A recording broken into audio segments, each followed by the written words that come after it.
Hello student, आज की इस वीडियो में प्रमेयकरण करना सिखाएंगे।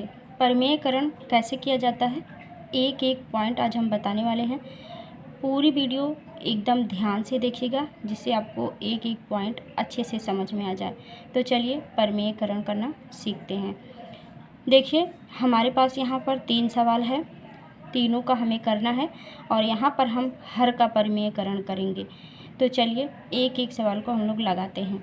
देखिए किया कैसे जाता है। पहले हमारा यहाँ पर सवाल है 1/4 प्लस करनी में 2। मान लीजिए हमें इसका प्रमेयकरण करना है। तो प्रमेयकरण करने के लिए हम क्या करते हैं, जो हर में है, जैसे हमें हर का प्रमेयकरण करना है तो जो हर में है उसका हम गुणा करेंगे ऊपर और नीचे दोनों तरफ, लेकिन विपरीत साइन करके। जैसे यहाँ पर है प्लस है तो हम माइनस से गुणा करेंगे। तो इस तरह से हमें गुणा करना है। तो चलिए देखिए कैसे गुणा करते हैं। यहाँ पर हमारे पास है 4 प्लस करनी में 2। तो देखिए यहाँ पर पहला सवाल हम लिख लेते हैं। पहले 1/4 प्लस करनी में 2, ये हमने लिख लिया। तो चलिए हम लोग एक एक सवाल करके लगाते हैं। हमने यहाँ पर पहला सवाल लिख लिया है, इसको हम लोग लगाएंगे। तो देखिए प्रमेयकरण करने के लिए क्या होता है, जो संख्या नीचे होती है उसी से हम ऊपर नीचे गुणा करते हैं, लेकिन उसका चिन्ह बदल देते हैं। तो यहाँ पर हम क्या करेंगे, इसमें हम गुणा करेंगे 4 माइनस करने में 2 से, माइनस कर देंगे यहाँ पर। और नीचे भी हम गुणा करेंगे, क्योंकि जब भी किसी भी अंश और हर में अगर हम अंश में गुणा करेंगे तो हमें हर में भी गुणा करना पड़ता है। तो हम दोनों जगह गुणा कर देंगे। अब दोनों जगह गुणा करने के बाद क्या हो जाएगा, यहाँ पर देखिए 1 का इसमें गुणा करेंगे तो हमें मिलेगा 4 माइनस करने में 2, और नीचे क्या मिल जाएगा, एक कोष्ठक में a प्लस बी और एक कोष्ठक में a माइनस, मतलब कि यहाँ पर आप लिख सकते हैं 4 प्लस करने में 2 और यहाँ पर है 4 माइनस करने में 2, ये हमें मिल गया। अब देखिए 4 प्लस करने में 2, 4 माइनस करने में 2, a plus B a minus B, a plus B a minus B बराबर क्या होता है। देखिए a प्लस बी एक कोष्ठक में हो और a माइनस बी एक कोष्ठक में हो तो इसके बराबर होता है a square minus B square, ये होता है a square minus B square. तो क्या हम a प्लस बी और a माइनस बी की जगह a square minus B square नहीं रख सकते हैं, तो हम इसके जगह ये रख देंगे। तो यहाँ पर देखिए क्या हो जाएगा, a बराबर हमारा क्या है 4 है और b बराबर हमारा है करनी में 2। तो a बराबर 4 है, b बराबर करनी में 2 है, तो हम इसकी जगह क्या रखेंगे a square minus B square. तो देखिए यहाँ पर क्या हो जाएगा, 4 करनी में 2 है और बटे में क्या होगा, बटे में a बराबर 4 है तो यहाँ पर हो जाएगा 4 का स्क्वायर माइनस b बराबर करनी में 2 है तो माइनस करनी में 2 का स्क्वायर हो जाएगा, इस तरह से। अब देखिए यहाँ पर है 4 करने में 2, ऊपर है, नीचे 4 का स्क्वायर करेंगे तो क्या आएगा 16, और यहाँ पर देखिए माइनस है, माइनस लिख देंगे। करनी में 2 का स्क्वायर करेंगे तो हमें 2 मिलेगा, क्योंकि आप जानते हैं जैसे कोई भी संख्या अगर इस तरह से है करनी में, इसका 2 बार अगर गुणा हो रहा है तो करनी जो है ये हट जाती है, सिर्फ ये संख्या ही बचती है, मतलब कि 2 बचेगा यहाँ पर। तो यहाँ पर हमें मिल गया 2। अब देखिए क्या करेंगे, हमें 2 मिल गया। अब यहाँ पर है 4 करने में 2 और बटे में क्या हो जाएगा, 16 में से 2 को घटा देंगे। तो 16 में से 2 को घटाएंगे तो कितना बचेगा, 14 बच जाएगा। तो यहाँ पर हम लिख देंगे 14। तो ये हो जाएगा हमारा 14। अब देखिए इसको अगर कटता है तो हम काट देते हैं, नहीं तो फिर ऐसे ही छोड़ देते हैं। तो ये हो जाएगा 2 दूना 4 और 2 सत्ते 14, तो बराबर हो जाएगा 2 करने में 2 बटे 7, ये हमारा आंसर हो जाएगा। इस तरह से हम प्रमेयकरण करते हैं। अब हमारा दूसरा सवाल है। दूसरा सवाल हमारा है 4 बटे करनी में 5 माइनस करनी में 3। तो इसको हम लोग लगाते हैं। दूसरा सवाल यहाँ पर लिख लेते हैं, 4 है बटे करनी में 5 माइनस करनी में 3, ये हमारा सवाल है। तो यहाँ पर हम क्या करेंगे, यहाँ पर भी हमारा नीचे क्या है माइनस में है, तो माइनस में है तो यहाँ पर यहाँ पर 5 है, यहाँ पर माइनस में है तो हम इसको प्लस करके ऊपर और नीचे गुणा कर देंगे। तो देखिए करनी में 5 प्लस करनी में 3, यहाँ पर प्लस कर देंगे, बटे करनी में 5 प्लस करनी में 3, इस तरह से हो गया।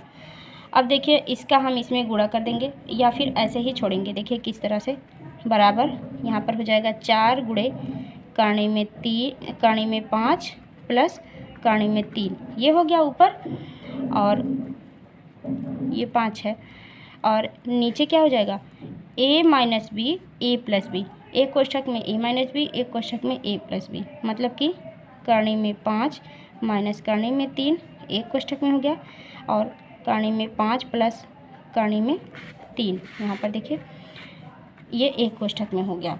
अब देखिए a plus B A minus B, यहाँ पर भी हम क्या रख सकते हैं, A square plus B square, तो ए हमारा क्या है करनी में 5 और बी हमारा क्या है करनी में 3, तो यहाँ पर हम रखेंगे। तो चलिए यहाँ पर रखते हैं, बराबर हो जाएगा 4 करनी में 5 प्लस करनी में 3, ये ऊपर है, और बटे में हो जाएगा 5 का स्क्वायर, करनी में 5 का स्क्वायर, तो ये 5 बचेगा, और गुणे करनी में 3 का स्क्वायर, सॉरी यहाँ पर ए स्क्वायर माइनस बी स्क्वायर होगा ना, तो ये हो जाएगा 5 का स्क्वायर करेंगे, करने में 5 का स्क्वायर 5 बचेगा, और करने में 3 का स्क्वायर 3 बचेगा, क्योंकि हमने आपको पहले ही बताया कि जो कोई संख्या अगर करने में है उसका स्क्वायर करेंगे तो वही संख्या बचती है। तो यहाँ पर 5 माइनस 3 हो गया। अब देखिए 5 माइनस 3 हो गया, तो बराबर करके आप लिखिए 4 करने में 5 प्लस करने में 3, ये ऐसे ही है, और बटे में हमें क्या मिला, बटे में हो जाएगा 5 में से 3 जाएगा तो 2 बच जाएगा, 5 में से 3 जाएगा तो 2 बच जाएगा। तो यहाँ पर हम इसको काट सकते हैं, 2 एक कम 2, 2 दूना 4, ये हो गया। हमारा आंसर क्या आ जाएगा, 2 करने में 5 प्लस करने में 3, ये हमारा आंसर आ जाएगा। या फिर आप इसको गुणा भी करके लिख सकते हैं, यहाँ पर जैसे आप बराबर में लिख सकते हैं 2 करने में 5 प्लस 2 करने में 3, इस तरह से भी आप लिख सकते हैं, ये आपका आंसर हो जाएगा। तो आई होप आपको समझ में आ रहा होगा। अब हम लोग तीसरा सवाल लगाएंगे, एक सवाल और है हमारे पास, उसको भी हम लोग लगाएंगे। तो चलिए देखते हैं, ये हमारा है तीसरा सवाल, हमने यहाँ पर लिखा है। अब इसको हम लोग परिमेयकरण करेंगे। कैसे करेंगे, देखिए इसमें भी जो नीचे की संख्या है, यहाँ पर करने में 3 माइनस करने में 2 है, तो हम ऊपर क्या करेंगे, ऊपर और नीचे प्लस करके गुणा करेंगे। तो देखिए इसमें हम लोग प्लस करके गुणा करेंगे, तो बराबर यहाँ पर हम एक बार और लिख लेते हैं, करने में 3 प्लस करने में 2 बटे करने में 3 माइनस करने में 2, ये हमारा सवाल था। इसमें हम लोग गुणा करेंगे, करने में 3 प्लस करने में 2, इस तरह से कर देंगे, और फिर नीचे भी उसी संख्या से हमें गुणा करना पड़ेगा। तो हमने यहाँ पर गुणा कर दिया। अब देखिए गुणा करने के बाद हमें मिला क्या, करने में 3 है, यहाँ पर भी a प्लस बी दोनों क्या है, दो बार है a प्लस बी, तो क्या हो जाएगा a प्लस बी का होल स्क्वायर हो जाएगा। देखिए कैसे, यहाँ पर जैसे ए स्क्वायर, a का गुणा a में करेंगे तो क्या होगा, a स्क्वायर हो जाएगा। तो अगर आप इतने पूरे को a मानते हैं तो a स्क्वायर है a और गुणे a, तो हो जाएगा a स्क्वायर। तो आप इसको अगर देखेंगे तो ये हो जाएगा करने में 3 प्लस करने में 2 का होल स्क्वायर, इस तरह से हो जाएगा। और नीचे क्या होगा, a माइनस बी और a प्लस बी, इसका बराबर होता है a square minus B square. तो यहाँ पर हो जाएगा करने में 3 का स्क्वायर माइनस करने में 2 का स्क्वायर, इस तरह से हो जाएगा।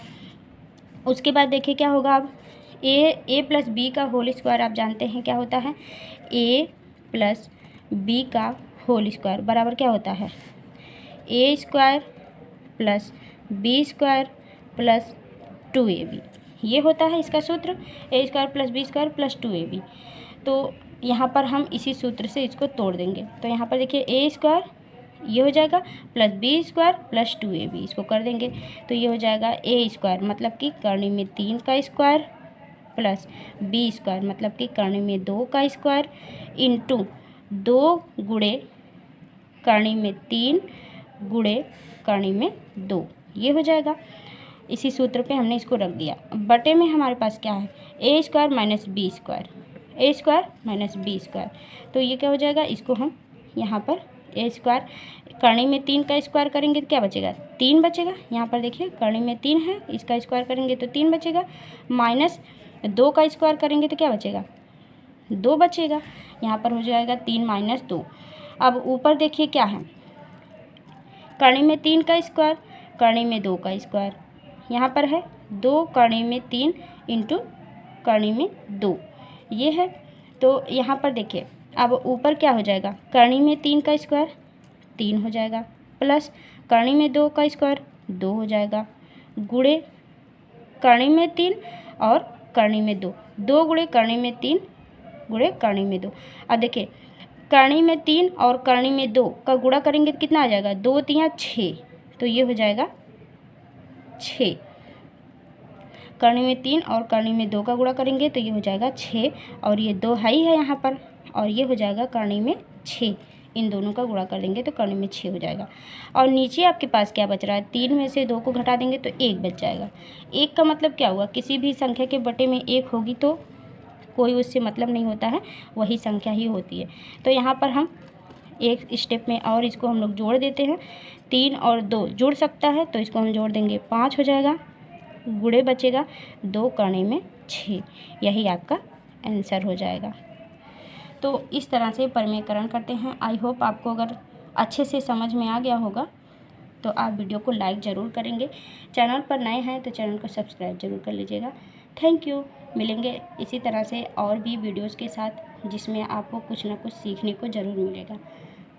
सो थैंक यू, टेक केयर।